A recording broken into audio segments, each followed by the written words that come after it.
Bismillahirrahmanirrahim. Assalamualaikum warahmatullahi wabarakatuh.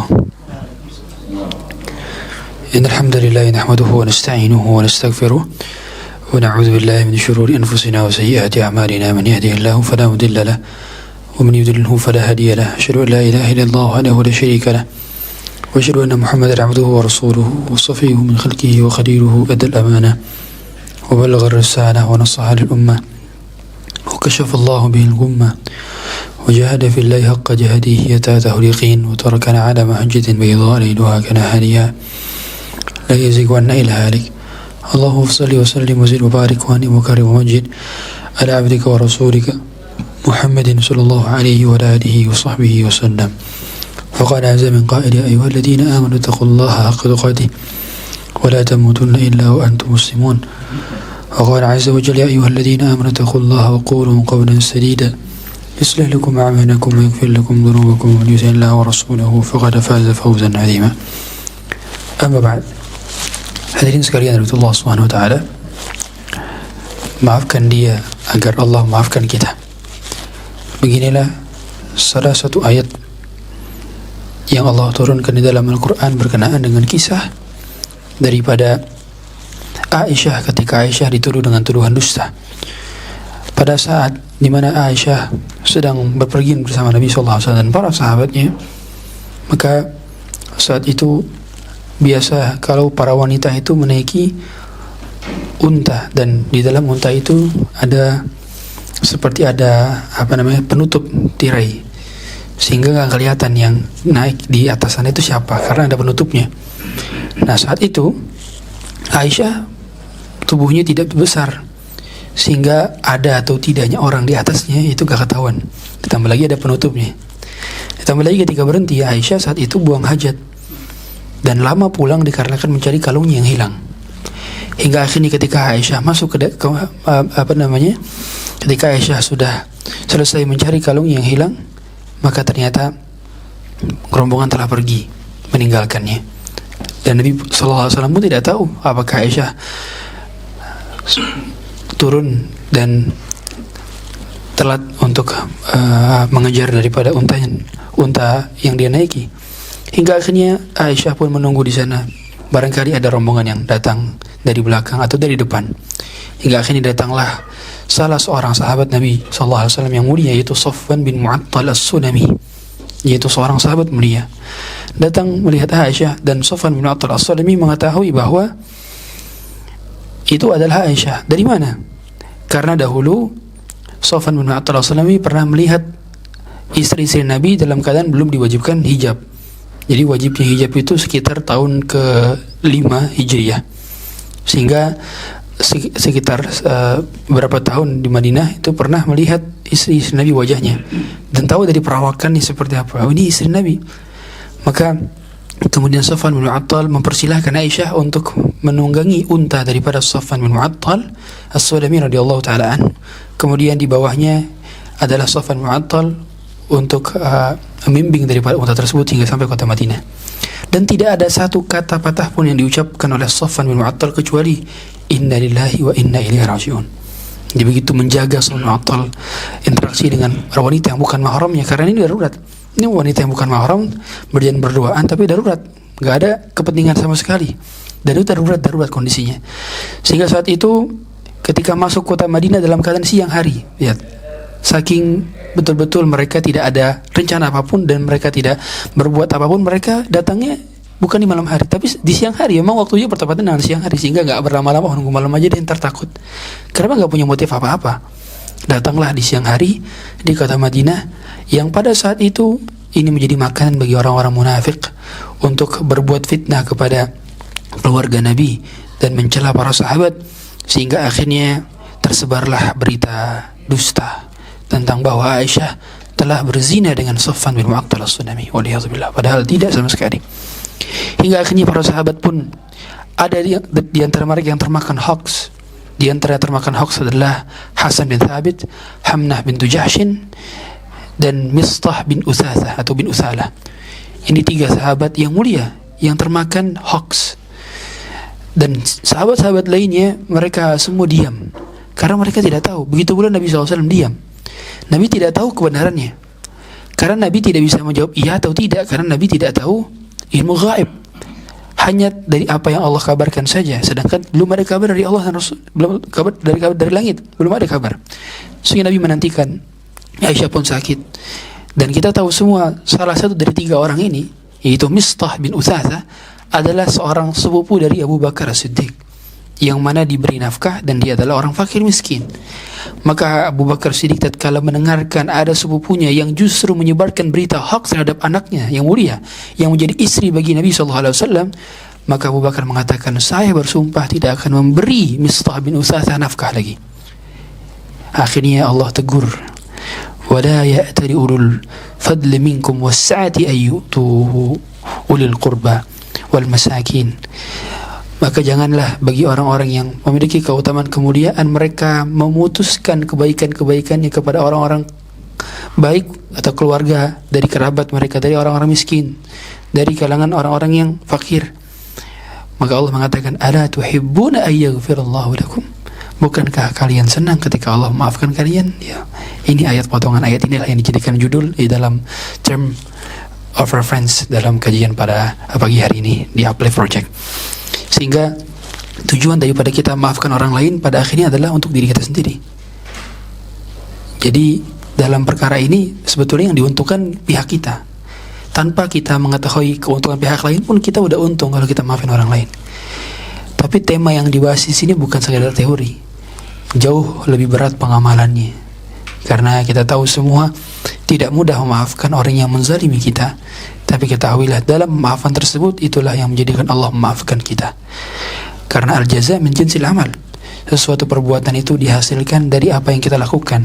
Bukankah kita tahu dalam hukum fisika ada hukum hukum Newton ketiga, yang kali kalau kita melempar bola sekencang-kencangnya, bola itu pula akan kencang sampai kepada kita.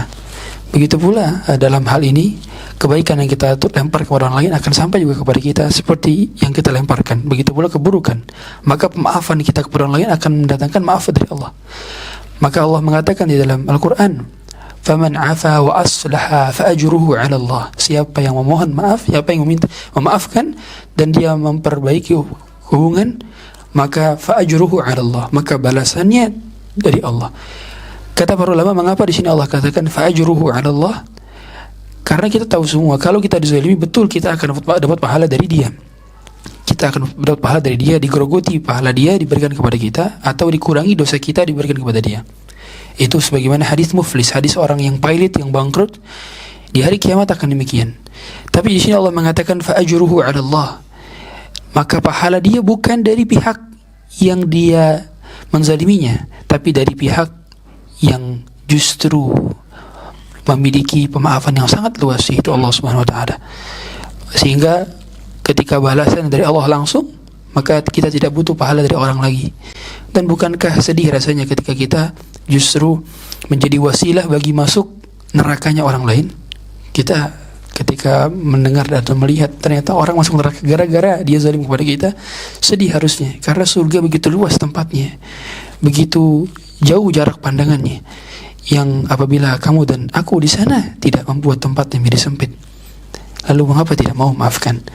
Lihatlah bagaimana Nabi SAW dahulu memaafkan para orang-orang yang dahulu mencacinya, menghinanya, ketika beliau sudah berada di tengah-tengah kekuasaannya pada saat Fathu Makkah, pembebasan kota Makkah, penaklukan kota Makkah, yang saat itu beliau telah diusir dari kampung halamannya. Tidak ada yang paling menyedihkan melebihi diusir dari tempat wilayah di mana kita dilahirkan dan dibesarkan. Maka Allah abadikan tatkala pemandangan beliau melihat ke arah kota Makkah dan sambil berjalan menuju kota Madinah. Innal ladzi farada 'alaika al-Qur'ana laradduka ila ma'ad. Sungguh yang mewajibkan kepadamu mengenai Quran, dialah yang akan mengembalikanmu ke tempat asalmu. Bayangkan, Rasulullah diusir, sudah 13 tahun dakwah di kota Makkah, diusir. Kemudian beliau sedih dan Allah janjikan akan dikembalikan. Pada saat 8 tahun kemudian setelah daripada beliau hijrah ke Madinah, maka 8 tahunnya adalah tahun ke-8 Hijriah, Fathu Makkah, bulan Ramadan, tepat bulan Ramadan. Maka kemudian beliau menaklukkan kota Makkah dan beliau sudah dihadapkan oleh orang-orang yang selama ini mencacinya, menghinanya, dijajarkan di depan Ka'bah. Sudah halal dipenggal kepala mereka karena kondisi perang. Karena dahulu mereka pun bunuh para sahabat di perang Uhud, di perang Khandaq. Sudah jelas. Tapi Rasulullah SAW mengatakan apa? Ma tazunnun anni fa'ilun bikum. Kira-kira kalian ini mau saya apain? Subhanallah. Kira-kira kalian mau saya apain? Ma tazunnun anni fa'ilun bikum. Mereka mengatakan akhun karim, ibnu akhin karim. Engkau adalah saudara kami yang mulia, dari keponakan kami yang mulia, dari sepupu kami yang mulia, jadi dari ponakannya Abu Talib yang mulia, dari keluarga yang mulia. Hanya mereka hanya memuji-muji Nabi sallallahu alaihi wasallam. Maka Nabi sallallahu alaihi wasallam mengatakan, al-yawma aqul, hari ini aku mengatakan sebagaimana Yusuf mengatakan kepada saudara-saudaranya. Al-yawm aqul kama qala Yusuf li ikhwati. Nabi Yusuf diapain sama saudaranya? Difitnah pertama, difitnah. Kemudian Nabi Yusuf dibuang ke dalam sumur. Nabi Yusuf dijual, dijadikan sebagai budak. Nabi Yusuf diusir dari negerinya di Syam sampai ke negeri antah berantah di Mesir. Nabi Yusuf mendapatkan cobaan berlipat-lipat ganda di penjara. Sampai ketika mereka terjadi paceklik, mereka meminta sesuatu dari Nabi Yusuf. Bayangkan, orang yang sudah menzalimi bertubi-tubi tiba-tiba minta keutamaan dari Nabi Yusuf dari jabatannya, minta agar diberikan bantuan ketika terjadi paceklik. Maka Nabi Yusuf mengatakan apa? La tathriba alaikumul yaum. Hari ini kalian tidak berdosa sama sekali. Sebagaimana Nabi mengatakan, la tathriba alaikumul yaum. Hari ini kalian tidak berdosa sama sekali. Idhabu fa antumut tulaqa. Pergilah kalian semua bebas. Kalian semua bebas. Itu pemaafan yang paling puncak adalah pemaafan yang gak diungkit kesalahan-kesalahan. Itulah safhul jamil. Kita tahu semua, ada namanya sabrul jamil, ada namanya safhul jamil, ada namanya hajrul jamil. Nah, 3 disebutkan dalam Quran itu, yang jamil itu 3. Ya. Yang pertama sabrun jamil, fasabrun jamil, itu sabar yang indah. Itu sabar yang apa? Sabar yang tidak mengeluarkan keluh dan kesah. Itu sabar yang indah. Kalau sabar, dia sabar tapi sambil gerutu, itu bukan sabar yang indah.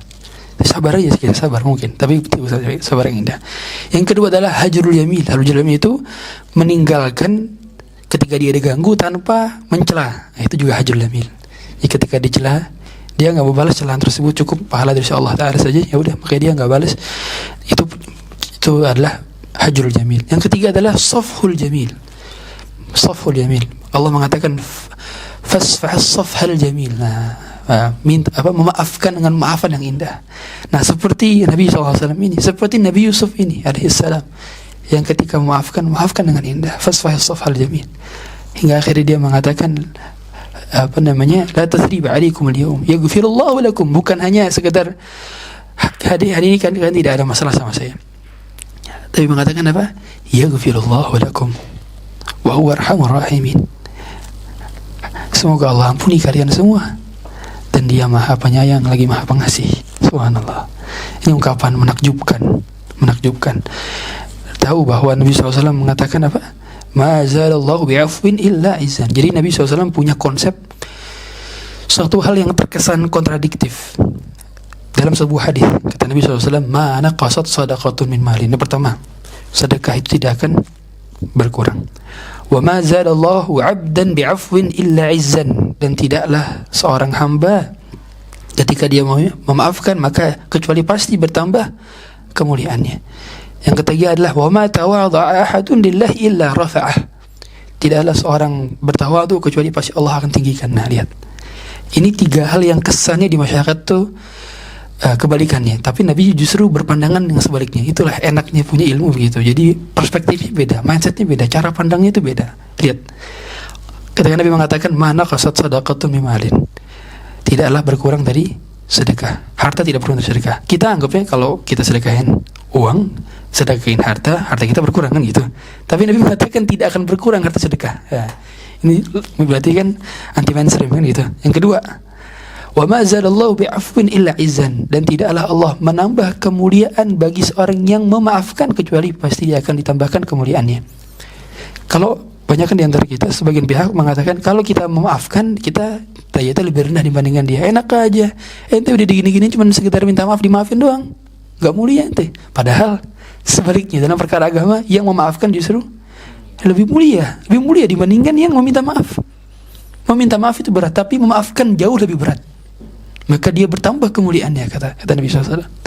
Yang terakhir, wa ma tawadha ahadun lillahi illa rafa'ah. Tidaklah orang yang tawadu kepada Allah dan makhluknya kecuali pasti akan Allah angkat.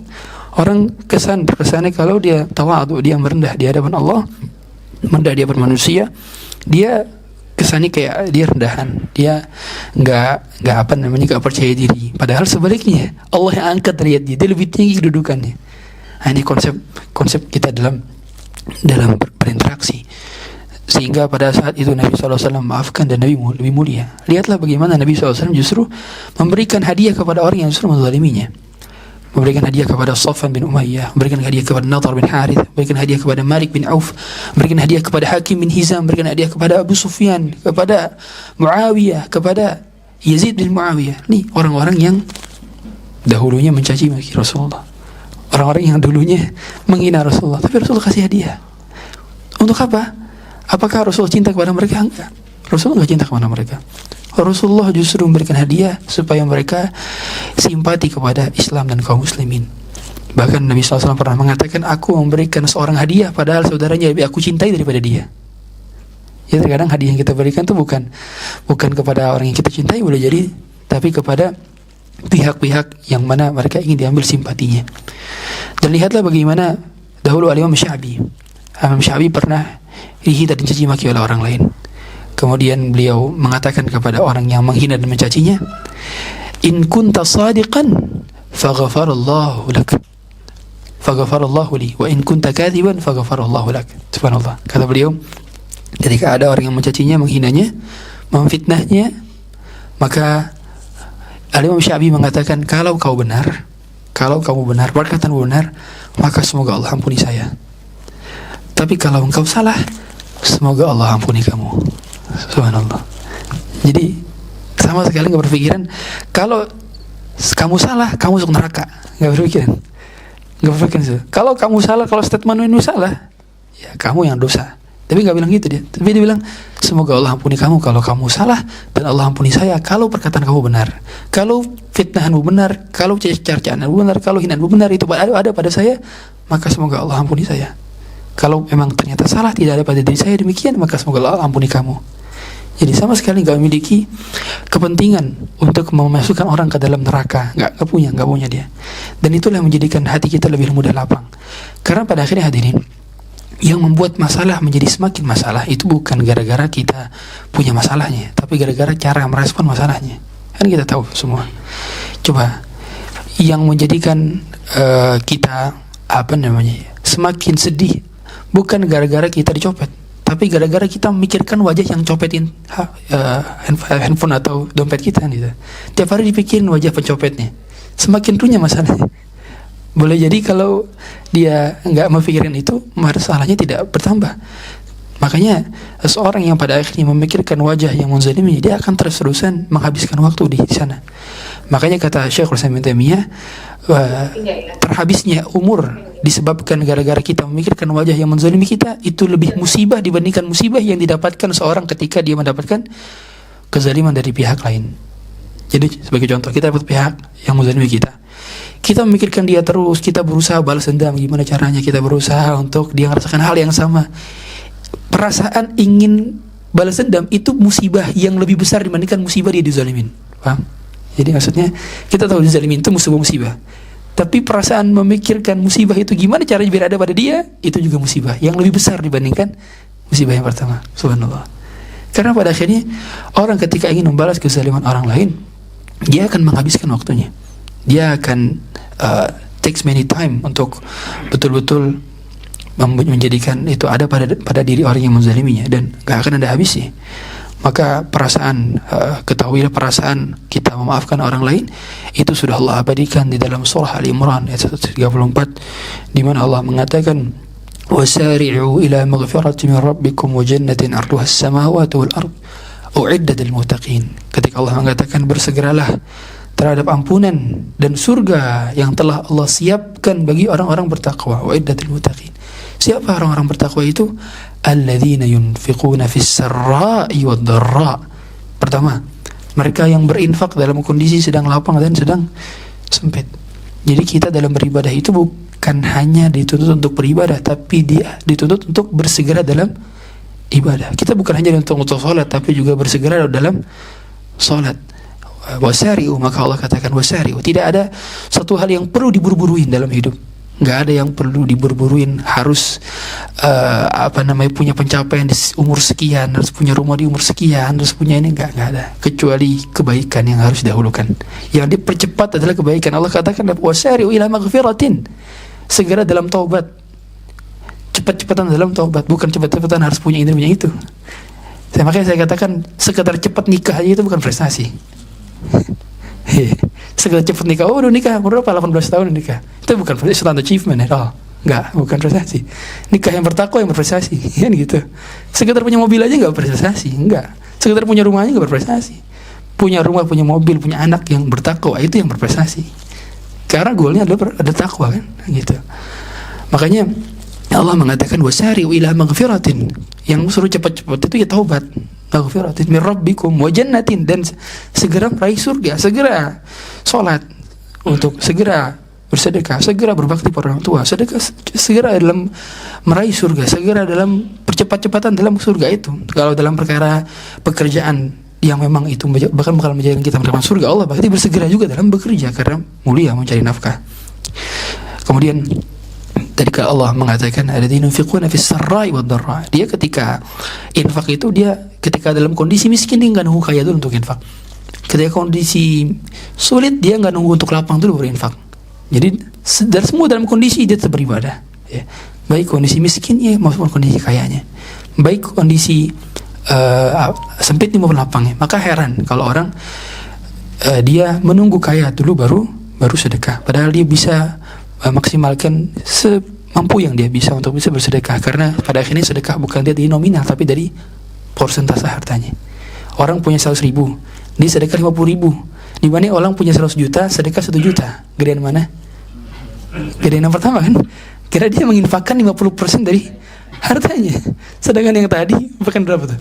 Iya, 100 juta 1 juta, cuma 1% doang diinfakkan. Jauh, meskipun secara nominal 1 juta, yang satu 50.000, beda. Tapi yang pada akhirnya yang dilihat adalah persentase harta kita yang dilihat dalam sedekah, bukan nominal menurut pandangan orang, gitu ya. Dan kemudian Allah mengatakan fiqhus sarri wa dharra wal kadhiminal ghaidh. Nah, orang yang menjaga amarahnya, dia punya kesempatan untuk marah tapi dia enggak memilih untuk marah. Itu adalah tingkatan tertinggi dari sekedar ghadab. Jadi ada namanya ghadab, ada namanya ghaidh. Kalau ghadab itu sebagaimana hadis la taghdab, itu marah yang dengan ekspresi. Kalau ghaidh itu dia marah tapi nggak kelihatan ekspresinya. Dia apa ya, kalau dalam bahasa Betawi dongkol. Iya. Benar ya, dongkol, atau apa yang ngerasa dia dendam ya. Tapi nggak kelihatan dari ekspresinya, dari wajahnya. Tapi dia punya itu. Nah, orang yang berusaha untuk menghilangkan perasaan wal kadhiminal ghaidh, dia nggak menampakkan kedongkol itu, dan dia berusaha untuk melawan kedongkolan itu dalam hatinya supaya dihilangkan. Ini nih yang beda. Mereka yang dapetin surga ini. Ya. Sekedar nggak marah aja, nggak menunjukkan ekspresi marah, mungkin bisa kita. Bukankah sebagian di antara kita punya banyak stok wajah, sehingga nggak terlihat dengan kondisi marah? Biasa ya, kenapa? Padahal marah. yang itu pada dasarnya tidak lebih baik dibandingkan yang ini, yang tadi wal kadhiminal ghaidh. Yang orang yang punya kesempatan marah tapi ini nggak milih untuk marah. Beda orang yang memang nggak bisa marah karena keatasan, nggak bisa marah, dia nggak termasuk ke dalam wal kadhiminal ghaidh. Kemudian Allah mengatakan wal afina 'anil nas, mereka yang memaafkan, maafkan orang lain, maafkan. Itu pada dasarnya adalah tingkatan yang juga tertinggi. Jadi ini tingkatan yang tertinggi, wal afina 'anil nas wallahu yuhibbul muhsinin. Allah mencintai orang-orang yang berbuat baik.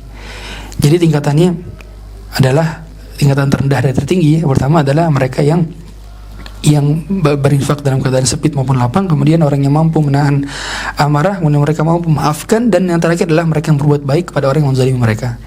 Makanya dahulu Ali bin Husain atau yang dikenal dengan Ali Zainal Abidin itu adalah cucunya Ali bin Abi Thalib radhiyallahu taala an, yang pada saat itu pernah punya budak yang diriwayatkan. Beliau kemudian disuruh budaknya ini untuk ngambilin air untuk wudu. Ternyata budak ini numpahin air itu di depan dia, dan ember dari baskomnya kena wajahnya Ali bin Husain ya, bin Ali bin Abi Thalib. Kemudian si budaknya ini cerdas. Dia ngapain? Ketika lagi tumpah langsung baca ayat. Ya. Walladzina yunfiquna fis sarra'i wad dharra'i wal kadhibina al ghaidha wal 'afina 'anil nasi wallahu yuhibbul muhsinin. Akhirnya diulang-ulang terus bacanya. Begitu sampai di ayat tadi wal kadhibina al ghaidha, maka Ali bin Husain mengatakan, saya enggak marah kok sama kamu. Kemudian lanjutin lagi ayatnya, wal 'afina 'anil nas, saya maafkan kamu. Lanjutin lagi ayatnya, wallahu yuhibbul muhsinin, Allah mencintai orang-orang yang berbuat baik. Maka kata Ali bin Husain, sekarang saya merdekakan kamu. Masya Allah, pada budaknya. Jadi tingkatan tertinggi dalam pemaafan itu adalah kita bisa berbuat baik kepada orang yang menzalimi kita. Dan it's not easy at all. Ini gak mudah, sama sekali gak mudah. Itu wallahu yuhibbul muhsinin. Itu tingkatan tertinggi. Coba Nabi SAW bisa berbuat baik kepada Safwan bin Umayyah ketika membenci beliau dan belum masuk Islam, dikasih 300 ekor unta, 30 M dikasih. Ya, ini ada sesuatu hal yang gak mudah, tapi ternyata bisa dilakukan karena itu menambah kemuliaan kita. Ya, hadirin buat Allah Subhanahu wa taala. Sehingga ketika kita dalam kondisi kita dizalimi orang, dan pada akhirnya gitu, hadirin, dunia ini kan kita pada akhirnya hanya berputar pada kita berbuat kesalahan kepada orang dan orang berbuat kesalahan kepada kita, gitu. Siapa di sini nggak pernah berbuat kesalahan kepada orang? Nggak mungkin. Kita pernah pasti berbuat kesalahan kepada orang, gitu. Ya kalau kita sudah tahu kalau peraturan gamenya seperti itu, yang pasti kita akan berbuat salah kepada orang lain, yang mau nggak mau kita pun perlu minta maaf kepada orang lain. Kenapa kita nggak jadi pribadi yang juga memaafkan, gitu? Karena pada akhirnya kita pun butuh pemaafan, sebagaimana kita perlu memaafkan. Maka jangan sampai kita merasa nggak pernah salah kepada orang lain sehingga akhirnya dia nggak perlu memaafkan. Maka kalau kita ingin bisa dimaafkan orang lain, maka mulailah untuk memaafkan. Meskipun berat, pada akhirnya dia butuh mujahadah. Walladzina jahadu fina lanahdiyannahum subulana. Orang yang bermujahadah menujuku, maka kami akan berikan dia hidayah, ya, untuk sampai kepada kami. Sehingga hadirin Allah Subhanahu wa taala, hal-hal yang perlu kita latih selain daripada kita punya skill minta maaf, kita juga harus punya skill memaafkan. Sebelum orang itu minta maaf, kita sudah mengatakan saya maafin engkau, selesai. Dan itulah para pahlawan dan ksatria besar yang ada pada peradaban sejarah. Mereka lebih dahulu minta maaf, lebih dahulu memaafkan, dan mereka tidak pernah malu ketika mereka memaafkan, karena orang yang memaafkan sudah pasti lebih bertambah kemuliaannya. Makanya mengapa dalam hukum hudud, hukum kisos misalnya, itu kan ada persyaratan. Kalau keluarganya memaafkan, itu nggak jadi dikisos, ya, nggak jadi bayar diat bahkan. Ya, kalau sudah maafkan semua ahli warisnya memaafkan semua, nah itu bertambah, dan itu semakin bertambah kemuliaan daripada tokoh tersebut. Ya, sehingga orang mikir, loh kok bisa ya ada orang kayak gitu ya? Kok bisa, nggak kepikiran. Sehingga bertambahnya kemuliaan kita pada akhirnya bergantung juga dari keberanian kita dalam memaafkan orang lain. Dan pada akhirnya ia akan memudahkan kita untuk produktif. Betapa banyak yang menjadikan kita nggak produktif itu gara-gara kita terlalu memikirkan pihak yang menzalimi kita. Nggak produktif, makan jadi nggak produktif, kerja jadi nggak produktif, aktivitas baca Quran jadi nggak produktif. Dan betapa banyak muncul mental illness dan mental issue lainnya disebabkan gara-gara nggak bisa move on dengan kesalahan di masa lalu, luka di masa lalu yang dia buka lagi, yang diingat lagi, dia nggak lupakan. Maka jiwa itu butuh pengganti. Maka jangan justru ingat-ingat, tapi mudahkan untuk dilepaskan, karena pada akhirnya hal tersebutlah yang akan menjadikan kita nggak produktif terhadap kebaikan-kebaikan yang bisa kita lakukan di depan mata. Ya, selain itu daripada itu, maka mohonlah kepada Allah Ta'ala, minta tolonglah kepada Allah Ta'ala agar Allah mudahkan kita menjadi pribadi-pribadi yang mudah maafkan dan mudah minta maaf, karena semua kita berlaku salah dan tidak ada seorang pun yang dari kita yang maksum kecuali para nabi dan rasul saja. Mungkin demikian sedikit prolog dari kami. Sekiranya ada yang bertanya tentang tema ini, maka kami silakan. Wallahu a'lam. Baik, jazakallahu khairan Ustaz atas materi yang disampaikan. Masya Allah sekali. Ternyata mengapa kita perlu memaafkan, karena itu akan, dengan kita memaafkan orang lain yang berbuat salah, Allah akan memaafkan kita. Dan yang kedua, itu juga bisa menambah kemuliaan kita di mata Allah. Masya Allah. Baik, selanjutnya kita lanjut ke sesi pertanyaan. Ini Ana akan bacakan terlebih dahulu yang ada pertanyaan via online. Nanti selanjutnya akan diberi kesempatan buat teman-teman yang hadir offline untuk bertanya. Baik, ini ada dua pertanyaan yang akan digabungkan, Ustaz. Bismillah. Ustaz, saya lahir dari keluarga yang divorce. Bahkan sejak SD kartu keluarga saya pisah dari bapak dan ibu. Sejak cerai, bapak tidak pernah peduli dengan anaknya. Ibu fokus dalam kehidupan barunya. Hingga besar saya mengurus diri sendiri. Yakinkan saya, Ustaz, untuk dapat memaafkan mereka walau banyak luka. Satu lagi, Ustaz, ini masih berkesinambungan. Assalamualaikum Ustaz, saya sejak kecil sampai sekarang ayah saya KDRT ke ibu saya. Bahkan beliau seringkali mengkhianati ibu saya. Sampai saat ini saya belum bisa memaafkan ayah saya. Karenanya saya juga mengalami trauma yang cukup hebat. Apa yang harus saya lakukan ya Ustaz? Bagaimana beliau juga ya? Ya. Kalau kita sebagai anak mengenai divorce-nya orang tua, ada KDRT orang tua, tentu pertama yang harus kita lakukan adalah menerima takdir. Karena pada akhirnya kita nggak pernah diberi formulir oleh Allah Ta'ala memilih dari ibu siapa kita lahir, dari sperma mana kita dilahirkan. Kita nggak pernah milih. Sehingga hadirnya kita ke dunia dengan kondisi ayah dan ibu yang tidak ideal itu bukan pilihan kita, tapi memang sudah menjadi takdir Allah Ta'ala. Dan ketika sudah takdir, nggak bisa diubah lagi. Kita mau balik ke masa lalu pun akan hasilnya seperti itu lagi. Karena rufi'atil aqlam wa jaffatis suhuf, penanya telah terangkat dan lembarannya telah mengering. Sehingga yang pertama kita menerima takdir Allah Ta'ala. Yang kedua adalah dengan tidak berlaku zalim kepada mereka. Karena pada akhirnya kita tahu semua bahwa setiap orang itu punya jatah kesalahan masing-masing. Orang punya jatah dosa masing-masing. Yang hikmah daripada itu adalah supaya kita nggak sombong, supaya kita diajari oleh Allah cara beristighfar, supaya kita diajari oleh Allah cara bertaubat, supaya Allah mengenalkan dirinya bahwa Dia Maha Pengampun. Itu kan tujuan daripada kita diberi porsi masing-masing dosa. Ya, bukan berarti kita bermudah-mudahan dalam dosa, bukan. Cuman hikmah dibalik adanya dosa itu seperti itu. Makanya bahkan Nabi SAW mengatakan, "Laulam tuznibu la dhahaballahu bikum." Kalau kalian gak berbuat dosa, maka Allah akan gantikan kalian. Wala jaa'a biqaumin yudzibun, dan Allah gantikan dengan orang-orang yang berbuat dosa. Fayastaghfirunallaha wa yaghfirullahu lahum. Maka mereka kemudian meminta ampun kepada Allah dan Allah ampuni mereka. Sehingga tujuannya adalah Allah mengenalkan kepada kita sifat Maha Pengampuni Allah gara-gara berbuat dosanya kita gitu. Sehingga pada akhirnya yang kedua adalah sehingga kita semakin yakin bahwa ini boleh jadi kesempatan saya untuk meminta ampun atas nama orang tua saya. Jadi kita mohon pada ya Allah, ampunilah orang tua saya yang dahulu berbuat kesalahan. Ya Allah, jangan jadikan kesalahan itu terulang kembali kepada saya. Sehingga kita nggak ngelakuin repeat yang seperti dilakukan oleh ayah ke ibu kita atau ibu ayah kita.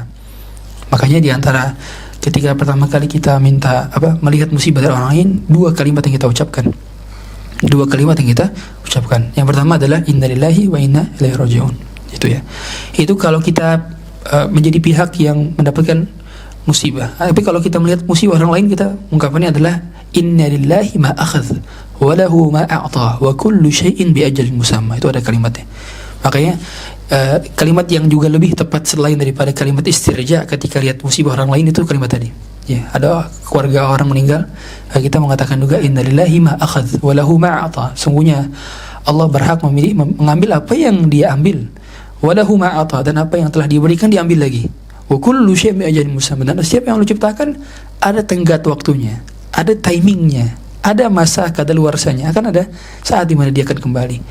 Maka kemudian yang kedua adalah kita mengucapkan alhamdulillahilladzi afani mimma ibtalaka bi wa faddalani ala katsirin mimman khalaqa tafdila. Itu di antara ucapan segala puji bagi Allah yang telah memberikan saya keutamaan di atas orang lain, atau segala puji bagi Allah yang telah menjadikan saya diselamatkan oleh Allah dari musibah yang ditimpakan kepada hamba-hamba Allah yang lain, dan Allah telah memberi keutamaan saya di atas hamba-hamba yang Allah yang lain.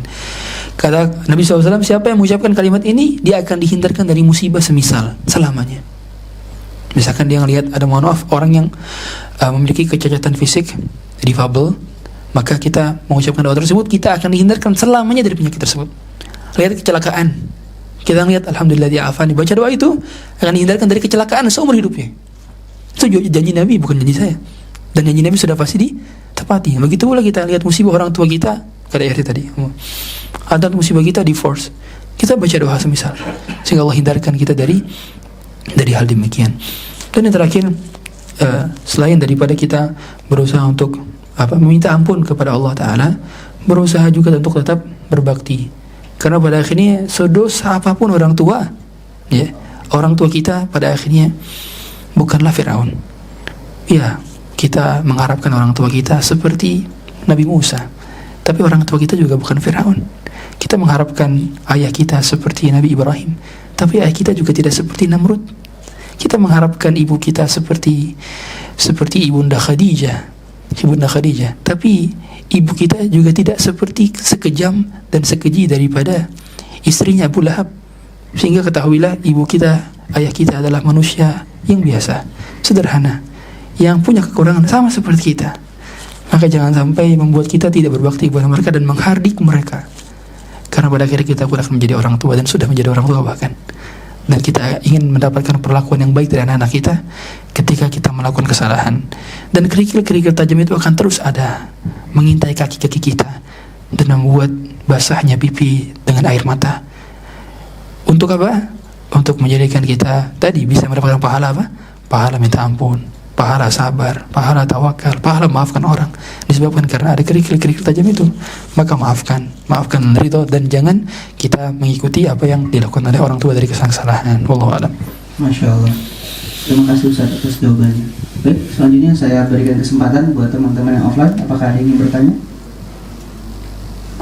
Baik, sambil menunggu kita lanjut ke pertanyaan selanjutnya. Bismillah Ustaz Zahir mau bertanya, bagaimana menata hati ini ketika ditolak saat lamaran atau meminang seseorang? Masya Allah. Iya. Jawabannya move on langsung. Iya. Jadi kalau antum ditolak, ingat, ini yang tanya cowok apa cewek? Cowok ya, kalau lamar. Lamar, nggak mungkin cewek.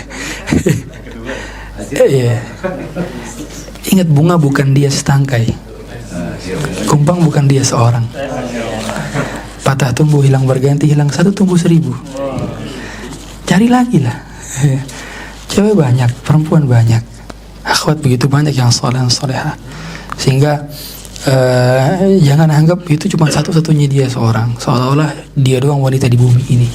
Padahal banyak.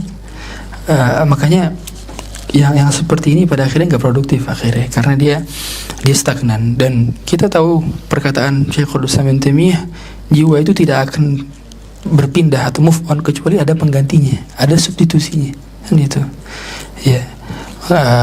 Dan pada akhirnya gitu, kita contoh ngefans sama salah satu klub sepak bola, kalah terus misalkan, ya bukan. Ya terkadang kita butuh move on lah, butuh move on ketika kalah. Yang seperti itu yang akhirnya kita menjadikan kita nggak produktif kan, gara-gara kita selalu memikirkan yang kalahnya, padahal juga ada kondisi menangnya. Contohnya lawan Southampton misalkan. Dan sebagainya. Sehingga cepat untuk move on dan isi aktivitas dengan kegiatan bermanfaat. Karena biasanya yang bikin kita kepikiran lagi dengan kegagalan ta'aruf, kegagalan lamaran, kegagalan nikah dan sebagainya, itu gara-gara kita nggak mengisi aktivitas dengan bermanfaat, kita nggak produktif, kita nggak langsung segera mencari penggantinya, gitu. Makanya mengapa orang-orang yang ingin bertaubat dari aktivitas masa lalu, dari dosa-dosanya, dia harus mencari aktivitas yang dia senangi dari halal bermanfaat. Ya, contoh misalkan sebelumnya dia adalah ahlul hisab, jadi merokok misalnya, dia pengen ganti aktivitas merokoknya, maka dia ganti dengan aktivitas yang menyenangkan lainnya, misalkan yang halal mubah gitu kan. Karena nggak bisa nih, ini menurut dia sama-sama enak, dia nggak bisa mencari yang tidak enak, nggak bisa, harus mencari yang enak juga tapi halal kan gitu. Itu seperti itu, juga saya seperti itu. Makanya mengapa ada satu pondok itu ada santri-santri yang nggak dilarang bawa HP. Ketika ditanya sama kiainya, oh kiai ini kok nggak diganti santri kok boleh megang HP, padahal kan peraturan di pondok rata-rata santri nggak boleh megang HP. Ternyata apa kiainya? Mereka itu sudah cinta sama ilmu, sehingga ketika dikasih handphone pun mereka nggak menjadikan handphone terus sebagai mainan terus, karena sudah lebih suka sama ilmunya, gitu. Itu ketika udah tahap sampai seperti itu, mereka sudah mendapatkan substitusi dari kesenangan yang semata ini, senangan yang cuma sementara doang. Akhirnya mereka bisa senang dan bisa lama. Maka saran saya cepat-cepat move on. Allah alam. Insya Allah. Baik, terima kasih Ustaz atas jawabannya.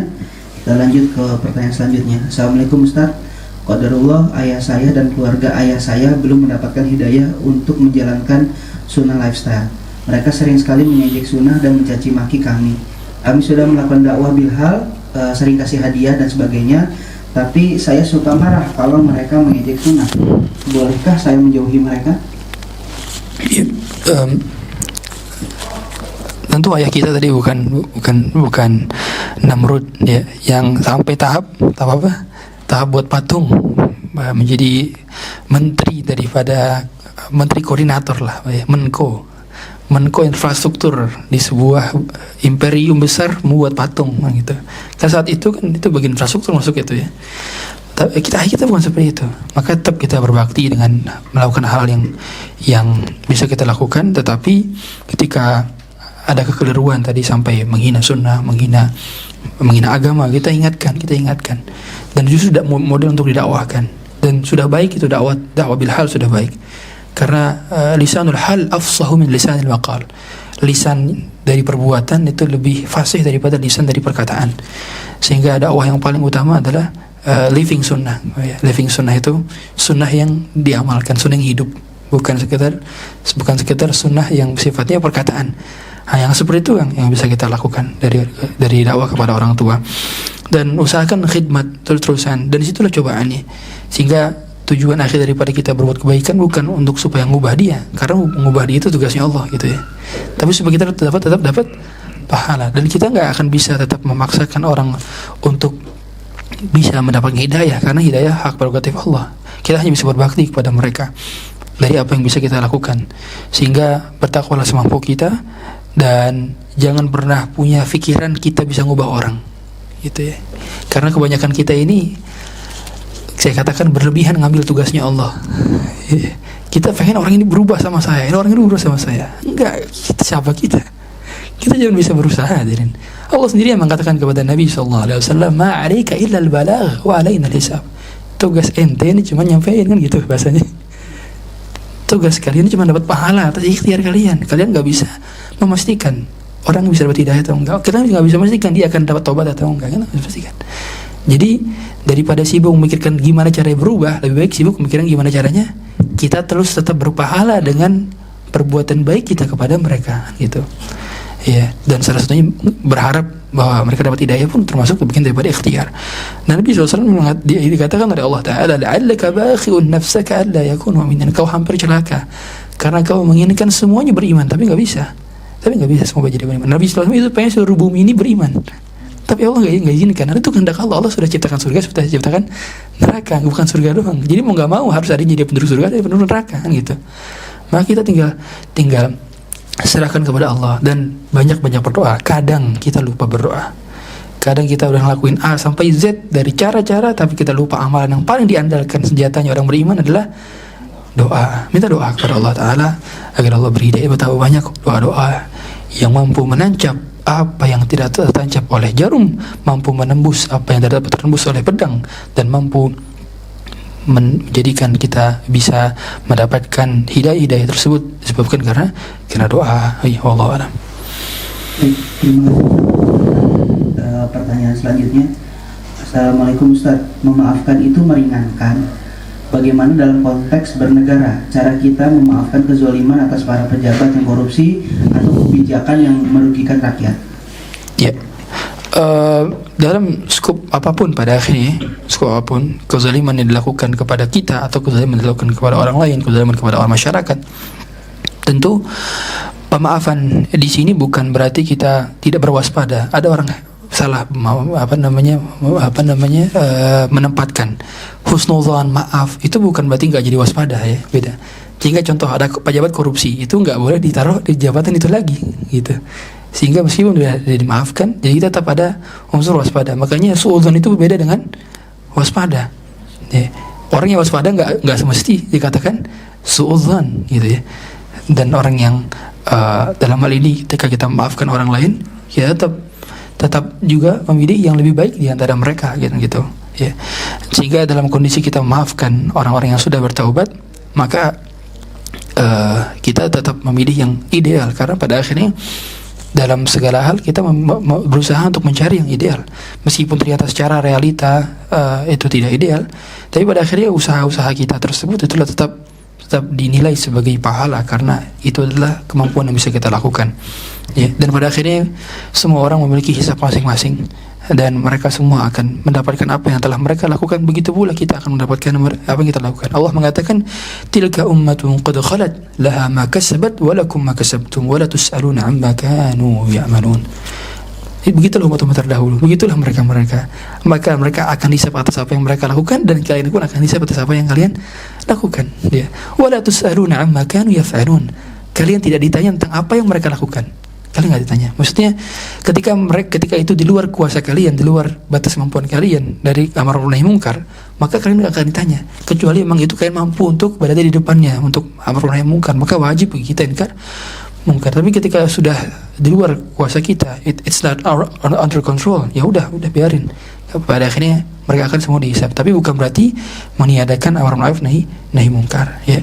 Tapi ala kulin pada akhirnya kita semua akan mempertanggungjawabkan amal kita masing-masing di hadapan Allah Ta'ala. Allahu a'lam. Baik, jazakallahu khairan Ustaz atas jawaban dari pertanyaan-pertanyaan. Dikarenakan udah di penghujung acara, boleh Ustaz disampaikan closing statementnya atau nasihat penutup pada pagi ini? Ya, untuk sahabat muhajirin sekalian Allah Subhanahu wa taala, pemaafan lagi-lagi adalah penambah kemuliaan, dan dalam kehidupan mau tidak mau kita hanya berkutik-kutik dari kesalahan dan meminta maaf. Kesalahan minta maaf.